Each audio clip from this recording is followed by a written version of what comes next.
Bueno, buenas tardes, ¿no? Buenas tardes. Bueno, yo no sé bien cómo se empiezan estas cosas, pero lo cierto es que tenemos un premio para otorgarle a Cristian, a nuestro amigo Cristian, a la trayectoria editorial, que lo tengo acá escondido, no sé para qué, pero es este.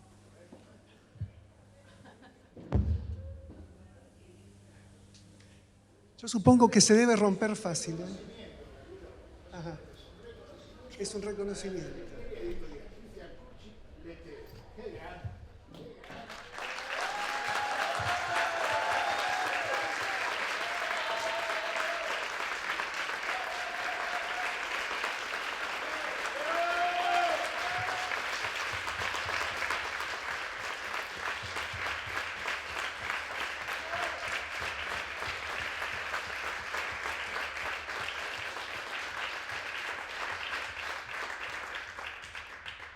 Mis aplausos retumban, maestro, no son jodas.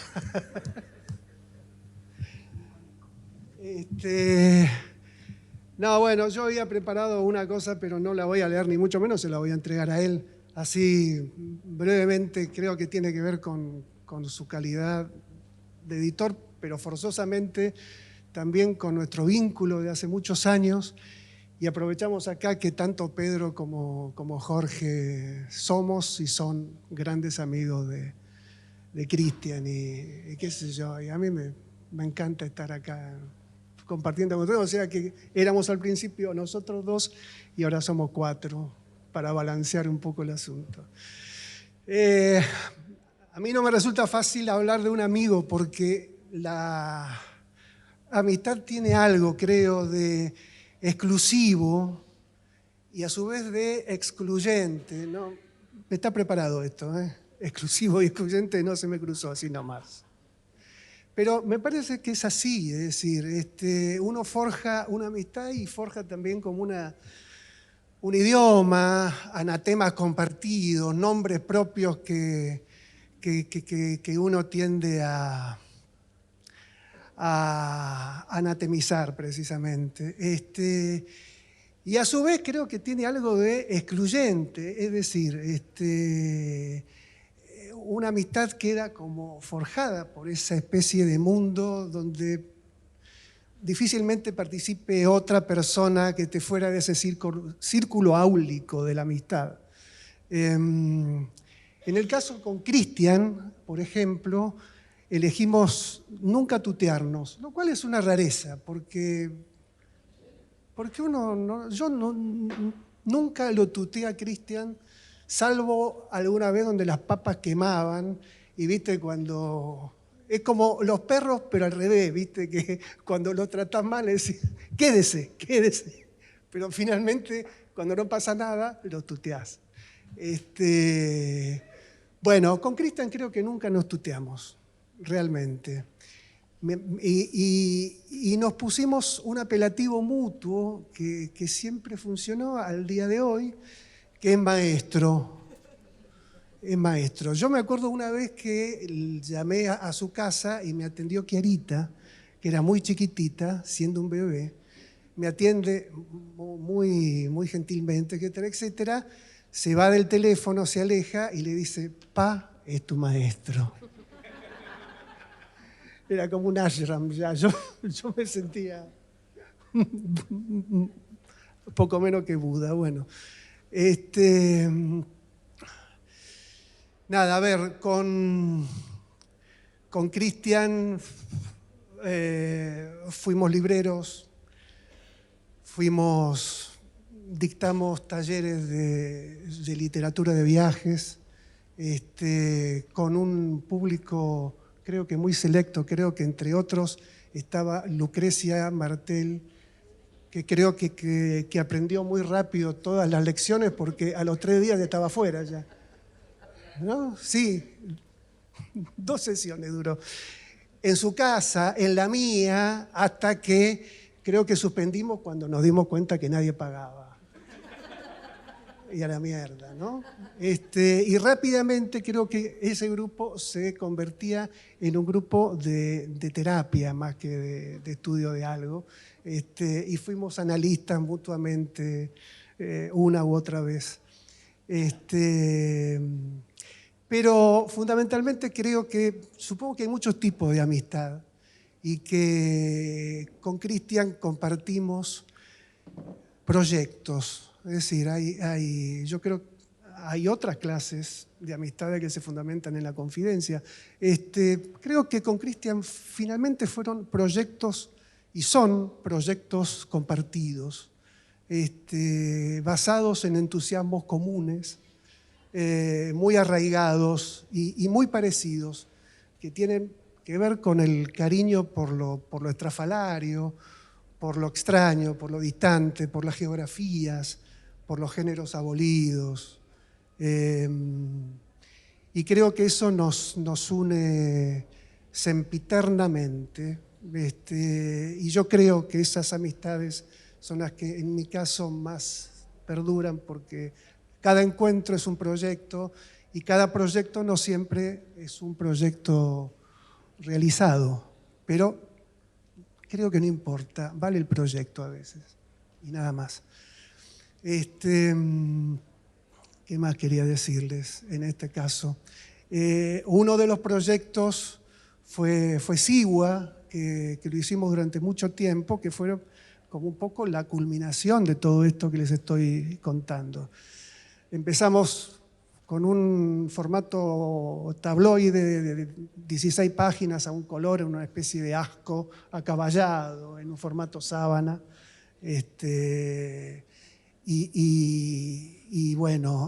Y terminamos con un número 6 de 280 y pico páginas, con una separata de papel italiano,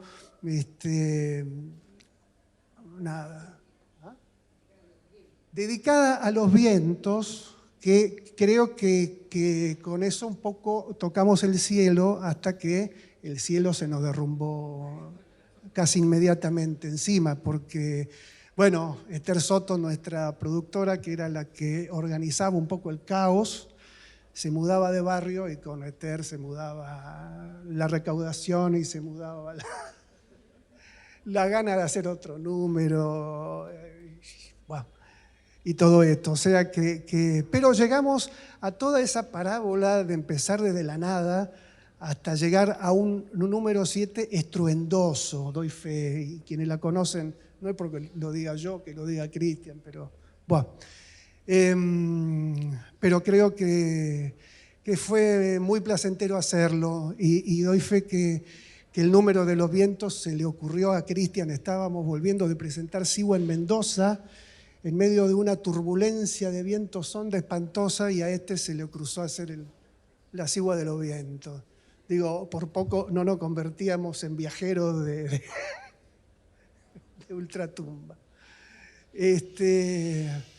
Cristian como editor, y es lo último que yo les digo, creo que se basa en dos grandes virtudes de Cristian. Una en la cultura de Cristian, que es inacabable. Yo creo que este hombre se leyó todo de punta a punta, y en todos los idiomas, aún no romances, lo cual es raro, ¿no? Pero no hay cosa que no la entienda, que no la conozca, y es impactante. Y otra, esa capacidad quijotesca, es decir, leteo creo que es, en el sentido más decimonónico de la palabra, es una casa editorial. Es la casa donde él edita el libro, como eran las viejas casas editoriales, ¿te acordás? La casa de Juan Jiménez, qué sé yo, que hacía libros Juan Jiménez en su casa. El criterio es ese, y esa capacidad de ir, es decir, cuando todos nosotros nos rompemos la cabeza con los recuperos, con reconocer un poco la tendencia del mercado, y ver por dónde viene la mano y ver qué se vende más, y esos lemas de los manuales de las ediciones que distinguen a un publisher de un editor. Cristian Kupchik es un publisher, perdón, es un editor. ¿Por qué? Porque si bien existen esos manuales y dictan cátedra, que un editor tiene que estar más atento al gusto ajeno que al propio, Cristian se caga olímpicamente en esa ecuación. Basta con que le caiga en gracia a él y se acabó el partido. En ese sentido creo que es un auténtico editor en el sentido más decimonónico del término, y creo que de ahí es donde salen los auténticos proyectos editoriales. Como diría Borges, creo que todos los libros de Leteo finalmente pueden dibujar la cara de Cristian. Sí, sin duda, sin duda. Creo que son de algún modo u otro prolongaciones de su propia escritura. Lo último que voy a decir es que yo lo conocí cuando trabajaba en Alfaguara, y él no me conocía a mí. O sea, yo lo conocía antes y lo conozco antes de que él me tratara. Me pedían informes precisamente de ver cómo venían las tendencias del mercado, y yo tenía que adivinar qué podía pasar de acá a un año con el público lector. Yo no tenía la más puta idea, pero me encontré un día con la colección de viajes que el señor Kupchik había sacado para Planeta, con un lujo que se le mezquinaría a un... Eso. Con un lujo que se le mezquinaría a un misal vaticano, hermano. No. Tapa dura, sobrecubierta, ilustraciones, cosido a hilo, papel de... No sé, pero son 5 los títulos o 6, no sé, ¿qué son 5? Bueno, yo quise decir, y para mí fueron 5 siempre, bueno.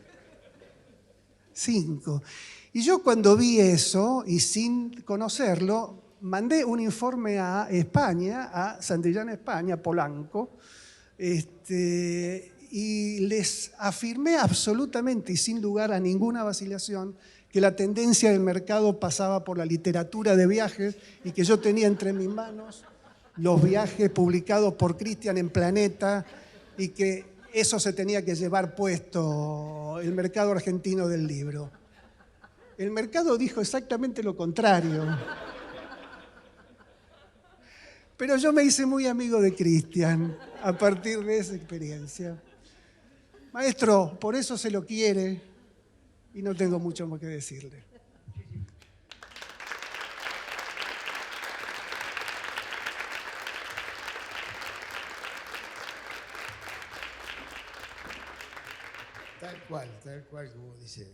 Tal cual como dice Marcelo. Yo me traje 4 libros para transar acá con Cristian. Porque cuando me propusieron venir, entonces empecé a buscar, a revolver las cosas que tenía, ¿no? Y todas remiten a determinados momentos, ¿no? Como no tengo todas las revistas en mi casa, no tengo los B de Vian, que quería empezar por ahí, para charlar de eso y de esa época. Bueno, de lo que dijo Marcelo, es un editor en el sentido profundo de él. Digamos, edita, es editor incluso cuando no es el responsable o propietario de la editorial, ¿no? Es editor en el sentido de alguien que lee, se hace cargo de un texto, lo presenta, lo elige, a veces si puede, y si no lo elige, lo analiza, lo presenta. Primero que nada lo lee. Cristian es un lector extraordinario, es un lector increíble. De todos los libros que traje, el primero que traje para que me lo firme, y que lo sacó en Adrián Hidalgo a principios de los 2000. Es un libro excepcional, La arquitectura del cielo. Y es un libro de Cristian. Es Swedenborg, pero es un libro de Cristian. El ensayo de 40 y pico páginas de salida y el análisis de Swedenborg en Borges es excepcional. Y no es un laburo erudito, eso es lo extraordinario del caso de Cristian, porque Cristian es un erudito, pero se dedica a enmascararlo, ¿no? Porque básicamente es un lector apasionado y un lector sensual, un lector que disfruta y quiere transmitir su alegría. Yo marcaría eso. Y el otro día estaba leyendo, yo leo pocas cosas nuevas que salen, ¿no? Pero bueno, Leteo, te leo, que es lindo anagrama, ese está buenísima. Los fundamentos que él da para la existencia de la editorial y lo que se propone es extraordinario. Es ante lo jodido que está todo, abramos la cabeza, podamos pensar que hay otras cosas, hay otra cosa, otra manera de vivir, otra manera de vivir a través de la lectura y a través de los textos. Eso está en todo lo que hace Cristian. Y el caso de Swedenborg es increíblemente así, hay una empatía, o sea, que no tiene por qué necesariamente coincidir con todos los principios del autor analizado. Por eso quiero que me lo dedique. Después encontré, no sé si lo tiene, pero por ahí lo tiene, pero tal vez no. Encontré Lumière, yo me lo había comprado hace muchos años. Es un libro de poemas de Cristian del 91. Tenés muchos ejemplares seguro, ¿no? Bueno, pero este es mío. Y no me lo diste vos, este lo conseguí yo. Es un hermoso libro de poemas cuando Cristian todavía no vivía acá. De su periodo sueco. Supongo que casi todos los poemas los escribiste entonces. Marcado obviamente por el cine. Y traigo el saludo de dos tripulantes ejemplares de este libro. Uno es Ben Gazzara, y el otro es el guionista de Sunset Boulevard. Están tan bien queridos, tan bien leídos y tan bien vistos. No vamos a hablar del Capitán Cook, etcétera, porque eso lo has transitado más después. Este para vos, aunque lo tengas. Y después quería traer la ruta argentina, pero ¿qué descubrí? Yo en esa época estaba cerca del planeta. Entonces, tengo este ejemplar dedicado por Cristian, del 99, y con una dedicatoria muy cariñosa, de la cual, como soy muy ingrato, no me acordaba. Y eso me trajo, porque cada presentación, esta es la ruta argentina, cada presentación de un texto de un viajero o de un escritor, ya sea desde Ulrich Schmieder hasta Gombrowicz, pónganle, alguien que escribió no una versión sociológica o de psicoanálisis berreta de la argentinidad, sino sobre todo apuntes de la vida cotidiana, miradas sesgadas que son muy iluminadoras. Cada uno de esos tipos está visto con unos pormenores, con un cuidado. Por ejemplo, la lectura, el análisis de Waldo Frank, ¿no? La mirada sobre Waldo Frank, un tipo prácticamente hoy en día tan olvidado, ¿no? Está leído. Lo de Albert Londres, que es descomunal, ¿no? Es decir, ahí ves el fervor y el amor por la lectura y por el descubrimiento. Y ahí fue que me acordé de un librito que encontré una vez, me lo compré a 5 mangos, tiene el precio todavía. Lo encontré usado y digo, este libro le puede interesar a Cristian si es que no lo tiene. Y por ahí no lo tiene, no lo sabe todavía. Es un soldado, se llama Un soldado del 71, y es el diario de un soldado británico que participó en las guerras napoleónicas en Portugal, pero que antes vino con Whitelock en la segunda y infructuosa tentativa de los ingleses de hacer pie acá. Cuenta cosas, además, porque estuvo en Montevideo y accedió con Whitelock a Buenos Aires y fueron rechazados y estuvo sopre hasta que se volvió. Cuenta cosas que pasaron en la puerta de mi casa, Cristian. Yo vivo en Defensa al 200, a 1,5 cuadras de Santo Domingo, donde estuvo encanado, ¿no? Bueno, me encanta este libro, que no sé si Cristian tiene, porque además habla de Montevideo. Habla bastante de Montevideo. Estuvo varios meses en Montevideo. Y habla de las minas de Montevideo. Habla de cosas de las cuales Cristian obviamente sabe mucho. Así que, Cristian, este es para vos. De nada. Bueno, nada, lo queremos tanto a Cristian, que estamos por eso acá.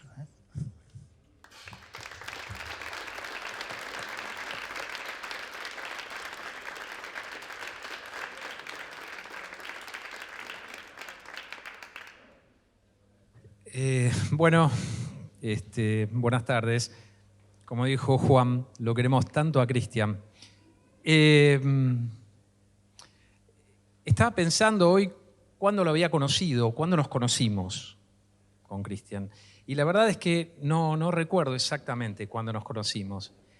Sí recuerdo cuando me hice entrañablemente amigo y devoto de Kupchik. Fue durante un viaje que hicimos a Bahía Blanca. Un viaje, íbamos a presentar 2 libros, uno de Mario Ortiz y otro de Luis Sagasti. Tomamos un bus, un ómnibus, a la noche, a la medianoche, y la idea era dormir durante el trayecto. De hecho, yo lo conocía poco, no nos conocíamos. Tenía referencias acerca de la erudición de Cristian, ¿no? De hecho, la erudición y Cristian mismo constituye casi un mito. Hace un par de Feds acá alguien me dijo, ¿pero existe Kupchik? Es decir, no, o sea, era casi mitológico, ¿no? O sea, y durante ese viaje empezamos a hablar con luces muy menudas, o sea, estaban todos durmiendo y estábamos nosotros dos hablando. Y lo que me quedó claro en ese viaje es justamente un poco lo que dijeron tanto Salvador como Juan, que además de tener una enorme, vastísima y casi inverosímil erudición, realmente se leyó todo, tiene una instancia de relacionamiento entre lo que leyó, que eso es también asombroso, es casi de sabio, digamos, relacionar, porque una cuestión es leer y otra cosa es poner en acto, ¿no?, lo que uno lee. Y justamente lo que hace Cristian es poner en acto lo que lee, y me quedó claro esa noche. Es decir, como si fuera una especie de militante celebratorio y generoso de lo que lee.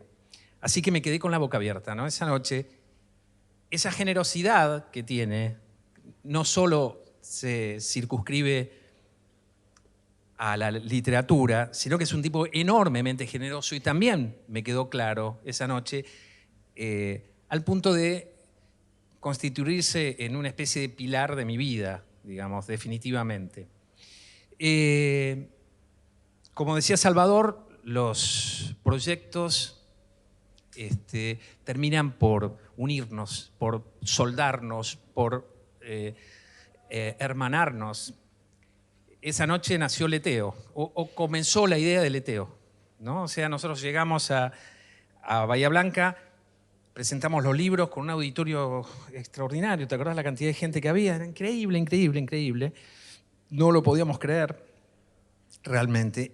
Y nos fuimos al día siguiente a almorzar y seguimos con esta idea de pensar Leteo, pensar Leteo, pensar Leteo, pensar Leteo.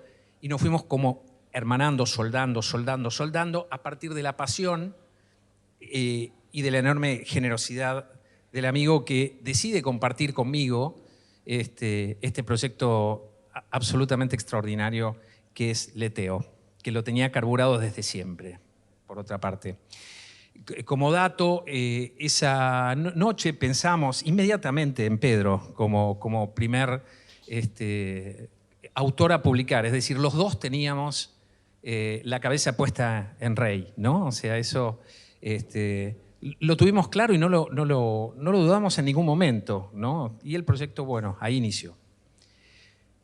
Esa es una de las cosas que realmente me acuerdo y que, como les digo, y quiero repetirlo, o sea, lo convirtió en mi hermano, ¿no? Y en esos hermanos que uno admira y admira y admira, y decís, puta madre, qué buena que la vida que me dé la posibilidad de estos encuentros, que son encuentros enormes, ¿no? Porque son encuentros que a partir de ahí uno es otro tipo.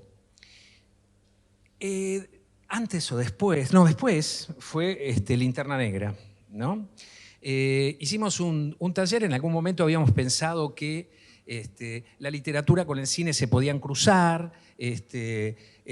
Hicimos un taller en un departamento que teníamos en el centro, que se llamó Linterna Negra, y como le pasó a Salvador, nos cagamos literalmente de hambre, ¿no? Pero lo maravilloso de eso era que los terceros tiempos, o sea, terminábamos Linterna Negra, no me acuerdo si era un martes, que lo hacíamos y nos íbamos a morfar como reyes, ¿no? A lugares de Recoleta. Y Cristian se tomaba después el 93. Y ahí se terminó de soldar, consolidar algo que realmente es del orden de lo fraterno. Hablar de la erudición, hablar de la magia, hablar de la generosidad de la lectura y de la generosidad en la vida, ese sintagma es Christian Kupchik. Y un poco, como decía Juan, se trata de una actitud frente a la vida, ¿no? Se trata de una nueva mirada, ¿no? de esta cuestión de que la literatura no es escribir y leer, también tiene que ver con una instancia de vivir, ¿no? Así que bienvenido el reconocimiento al maestro.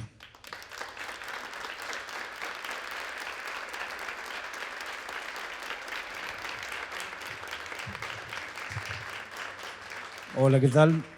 Bueno, me tocó el último por default. No, nunca. Bueno, no sé muy bien qué decir después de todo lo que se ha dicho y conociéndolo a Cristian desde hace tanto. También, si hablar sobre libros, que quizás es redundante, o de la vez que lo conocí, que no recuerdo tampoco cuándo exactamente nos conocimos, excepto que fue poco después de que saliera Lumière, porque me lo regaló y todavía lo tengo bien a mano el libro, tanto ese como Mesopotamia, y una biografía de Mozart que escribió Cristian en alguna estancia barcelonesa, no me acuerdo bien. Bueno, todo eso era anterior. No sé si contar anécdotas desde, no sé, creo que de los que estamos acá, el único que estuvo con él alguna vez en Suecia fui yo y lo vi actuando ahí en ese extraño país de allá arriba, donde la pasamos muy bien, fue hace muchísimo. Bueno, yo la pasé bien. Cristian, no sé, porque me engripé y contagié a media humanidad y me fui, después de diseminar el caos. Así que, no, lo primero que diría es que, fuera de que primero lo veo como amigo, por supuesto, siempre lo vi quizás por eso, por el regalo de Lumière o de Mesopotamia, o los dos juntos, libros de poemas de Cristian. Siempre lo vi primero, antes que nada, como escritor. Y todo lo demás, ya sea el periodismo, la traducción, el mismo mundo de la edición, son como declinaciones un poco de esa manera de respirar, digamos, ¿no? Que es cuando la gente se dedica a este tipo de cosas, que se despierta pensando quizás más en un libro que en desayunar, qué sé yo, ¿no? Entonces pensaba, digo, la verdad es que, digamos, trataba de imaginar una escena que resumiera un poco las distintas facetas esas, y solo se me ocurrió, porque se me ocurrió ahora, no sabía que iba a tener que hablar, pero lo cual indica que es más espontáneo. Y me acordaba un momento cuando Cristian presentó su último libro, un libro de relatos muy hermoso que se llama Prantzalans, que salió este año, cuando era la presentación. No me acuerdo qué mes fue exactamente, si marzo, abril, por ahí, ¿no? Bueno, ya ni nos acordamos, fue tan bueno que creo que terminamos en marzo. Bueno, sí, hacía mucho calor ese día, que fue en la librería Caburé, ahí en San Telmo.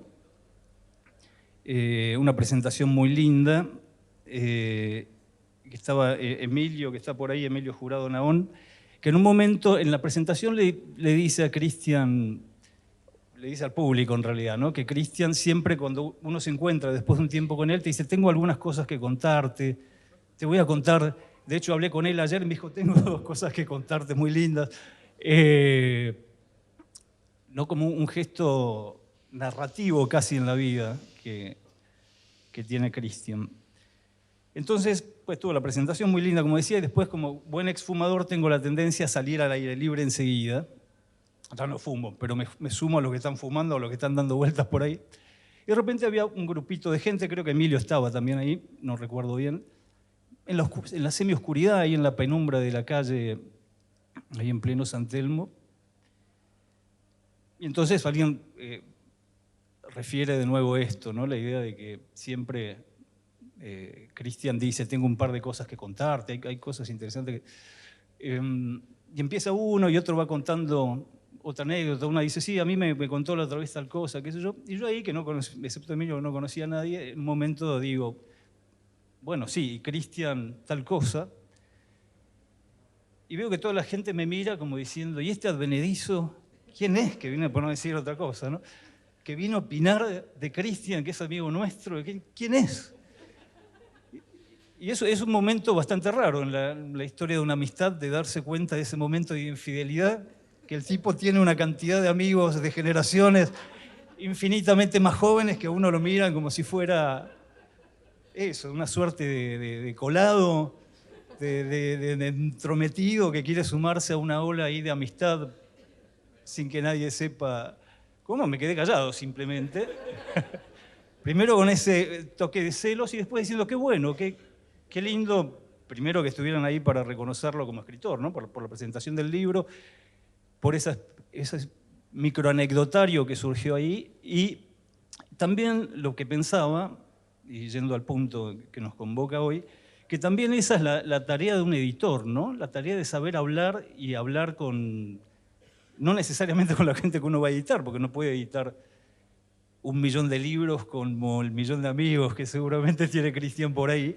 Igual yo te escuché decir, que eres más amigo mío. No, tuve ganas de decir, no, pero yo estuve en Suecia en el año 93 con él. Tomando, no me acuerdo ya qué bebidas raras. Y no, esto decía, ¿no? Que un poco la tarea del editor es saber aglutinar por vía de la conversación y de los relatos también,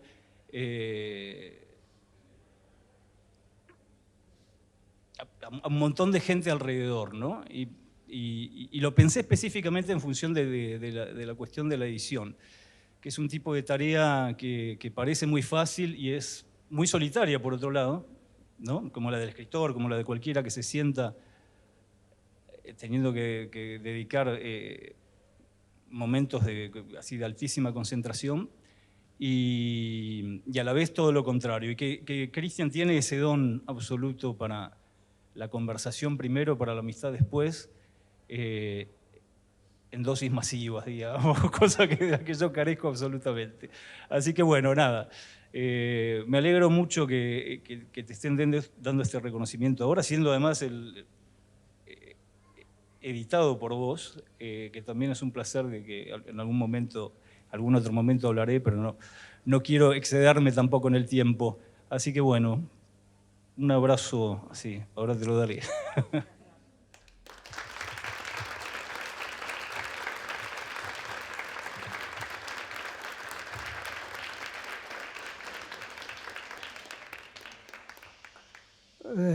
Bueno, es un momento muy raro para mí.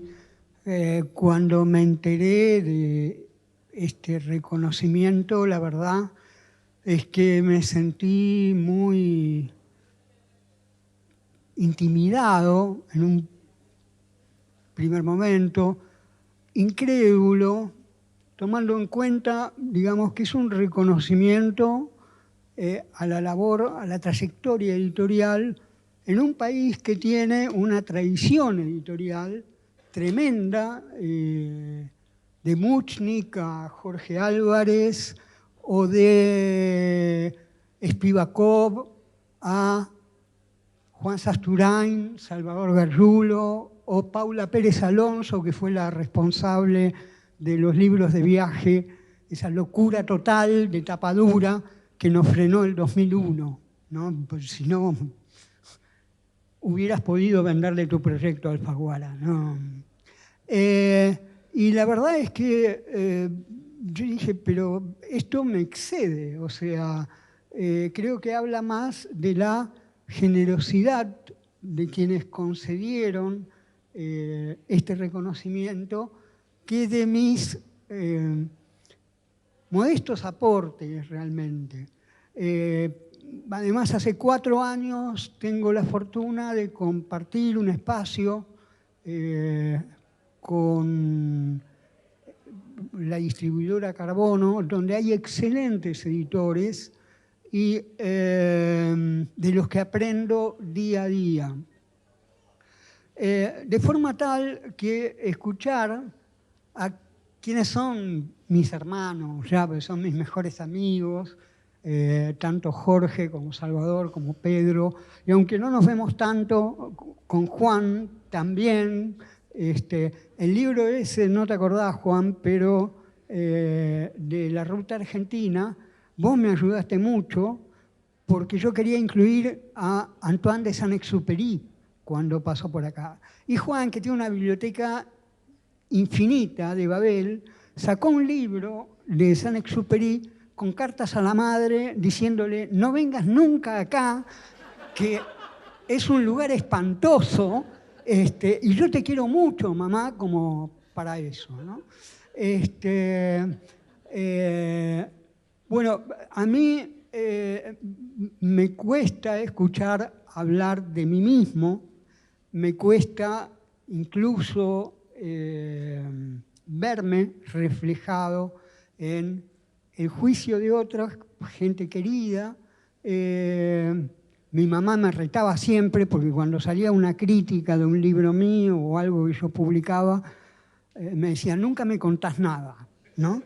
Y la verdad es que me daba cierto pudor estar contando qué hacía o qué publicaba.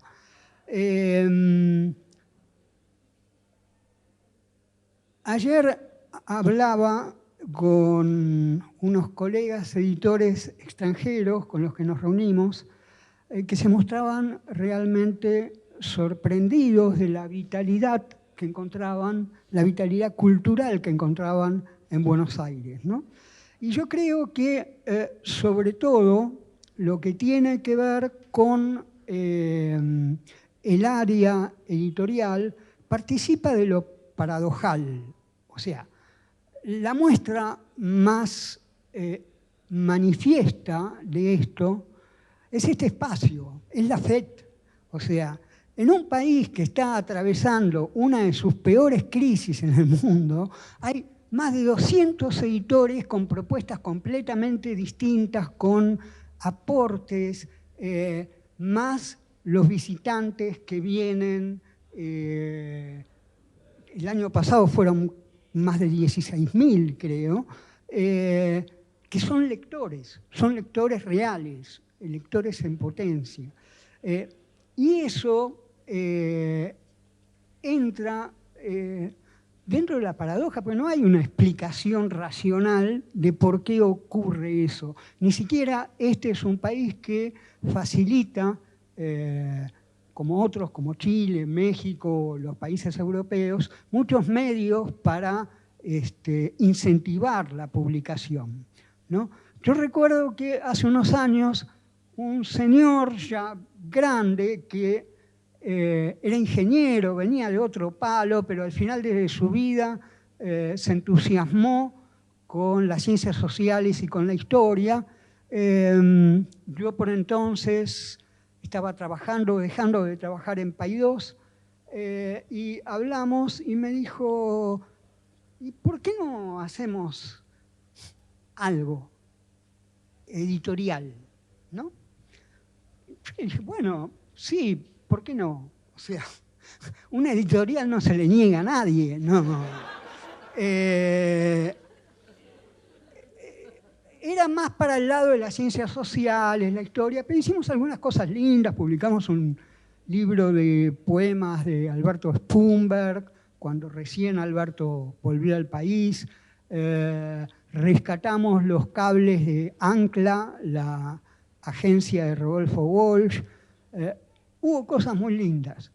A los 2 años, este señor, que era un encanto, y que era un empresario, era ingeniero, pero había vivido como empresario, compraba partes de aviones para vender, y tenía dinero, obviamente, me citó a tomar un café y me agradeció muy sinceramente, ¿no?, el hecho de que luego hubiese acompañado en esta gestión porque entendía que la edición de todas las actividades que él había realizado en su vida era la que más satisfacciones le había dado, ¿no? Dice, y me dijo, yo nunca pensé que se podía vivir de la edición. Y efectivamente no se puede vivir de la edición. Como negocio es chino, pero es maravilloso. Así que la cortamos acá, ¿no?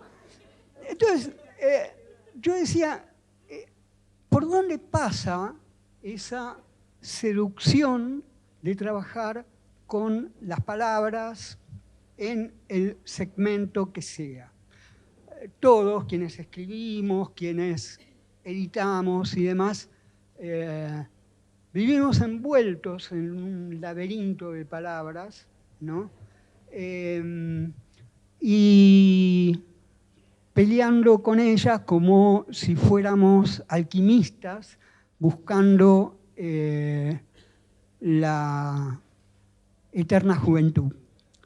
El año pasado tuve la fortuna de traducir un libro de un autor noruego, Bert Borg Mikkelsen, para Godot, que recomiendo fervorosamente, que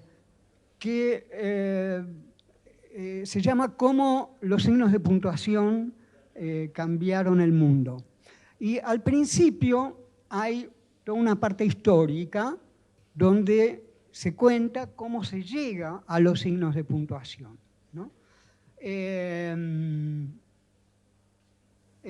Los primeros copistas, a quienes podemos considerar los primeros editores, ¿no? Yo me vine a enterar, no sabía que desarrollaban su labor leyendo en voz alta lo que copiaban. Y eso tenía un fundamento. Era que Dios escuchara lo que estaban copiando, escribiendo, para que no se introdujeran pensamientos pecaminosos, ¿no? Fue recién en el siglo VI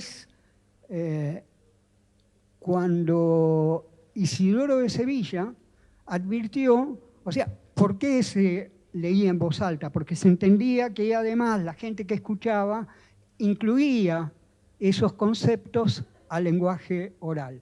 Isidoro de Sevilla dice, no, pero si leen en voz baja, ¿no?, en silencio, la capacidad de concentración y compenetración es mucho mayor. Entonces se recomienda leer en voz baja. Pero la desconfianza hacia la lectura en voz baja de parte de las autoridades eclesiásticas siguió vigente mucho tiempo durante no solo la antigüedad, sino también durante toda la Edad Media. Hay una anécdota que cuenta que es maravillosa,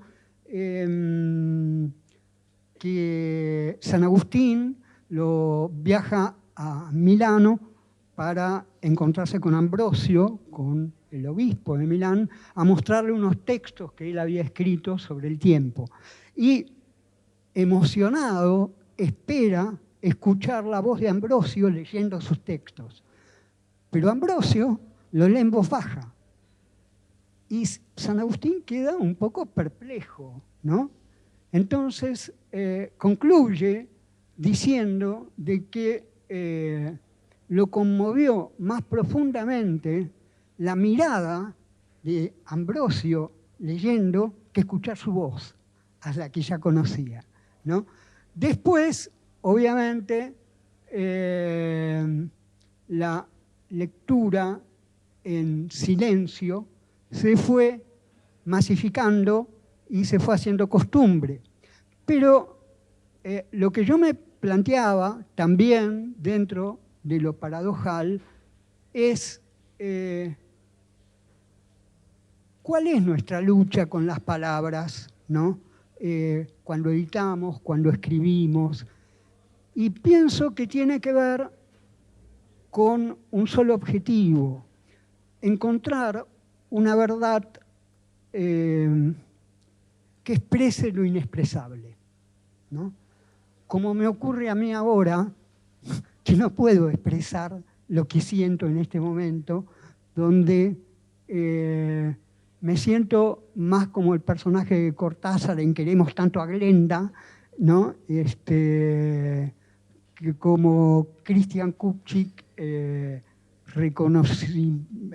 reconocido por su trayectoria editorial. De modo que como no puedo expresar con palabras eso, lo mejor es que haga silencio.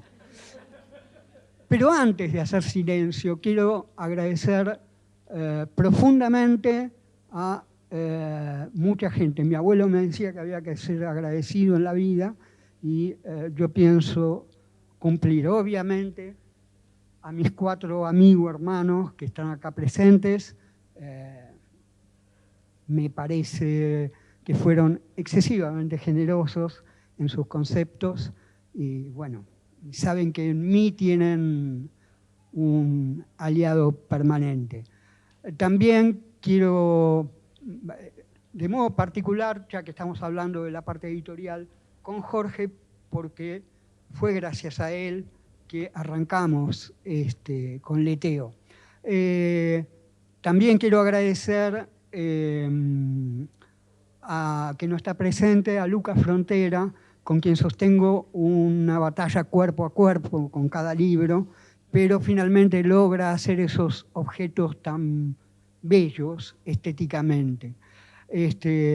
A Lucía Osorio, que se ocupa de todo el trabajo comunicacional en Leteo, y un agradecimiento muy especial a todos los autores de Leteo que me entregaron con absoluta confianza, muchas veces sin saber quién soy y demás, su talento, y que para mí ha sido un premio excesivo, ¿no? Así que a cada uno y a todos los autores de Leteo va mi agradecimiento más explícito. Por último, van 2 agradecimientos por separado. El primero es para unos amigos muy queridos que vinieron de muy lejos, creo que están por ahí, de Olomouc, Moravia, a Daniel Nemraba, a Marqueta y a Martina, porque si no fuera por ellos, hoy yo no estaría recibiendo reconocimiento alguno. Así que, Daniel, Martina, Marqueta, muchísimas gracias por todo. Y por último, no podía ser menos, el reconocimiento a mis amores, a Andrea y Chiara, porque sin ellas yo sería un papelito en blanco que se lleva el viento consigo. Muchísimas gracias a todos por estar acá presentes, los quiero mucho a todos y me han hecho muy, muy feliz esta tarde. Gracias.